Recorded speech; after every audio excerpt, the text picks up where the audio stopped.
அடுத்து நம்முடைய ஐயனின் 9வது வடிவமான சலந்தாரி. சலந்தாரி அப்படின்னா அதுக்கு என்ன பொருள்னா சலந்தார சம்ஹார மூர்த்தி, அதாவது ஜலந்தாரி என்ற அரக்கனை வதம் செய்த பெருமான் என்பது அதன் பொருளாகும். ஜலந்தாரி அப்படின்னு ஒரு அரக்கன் உலகையும் ஆட்டி படைச்சிட்டு இருந்தாங்க.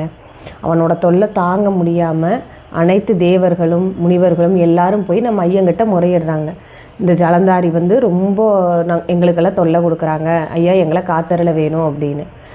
ஜலந்தாரி அவர் தீவிர தவமெல்லாம் செஞ்சு பிரம்மன்கிட்ட இருந்து மாபெரும் வரமெல்லாம் பெற்று யாராலையும் அழிக்க முடியாத ஒரு மாபெரும் சக்தியாக அகங்காரத்தோடையும் ரொம்ப ஆணவ செருக்கோடையும் இருந்திருக்கிறாங்க. அப்புறம் ஐயன் சரி இதுக்கு மேலே விட்டால் உலகமே அழிஞ்சிரும் அப்படிங்கிற நிலையில் ஒரு முடிவெடுத்தார். அவர் தன்னோட காலால் ஒரு சக்கரத்தை வரைஞ்சார். ஜலந்தரன்கிட்ட சவால் விடுறாரு, இந்த சக்கரத்தை உன்னால் தூக்க முடியுமா அப்படின்னு.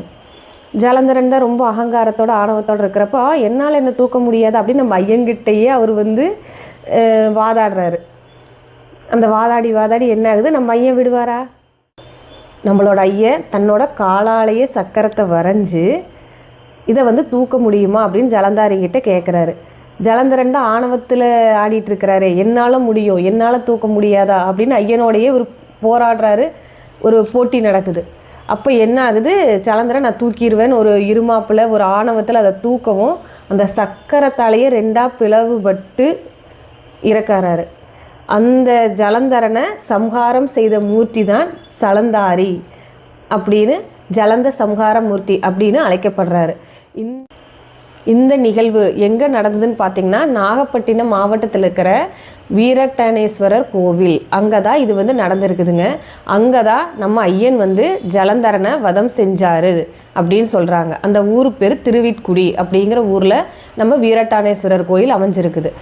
ஜலந்தரனுக்கு மனைவி இருந்திருக்கிறாங்க பிருந்தா. அவங்க கற்புக்கரசியாக இருந்திருக்கிறாங்க. அவங்க இந்த தன்னோட கணவன் துயரால் இருக்கிறாங்க. அவங்கள அவங்களோட பக்தியை மெச்சு விஷ்ணு அவங்கள துளசியாக மாற்றியிருக்கிறாங்க. இது எல்லாமே நடந்தது இந்த திருத்தலத்தில் தான் அப்படின்னு சொல்கிறாங்க.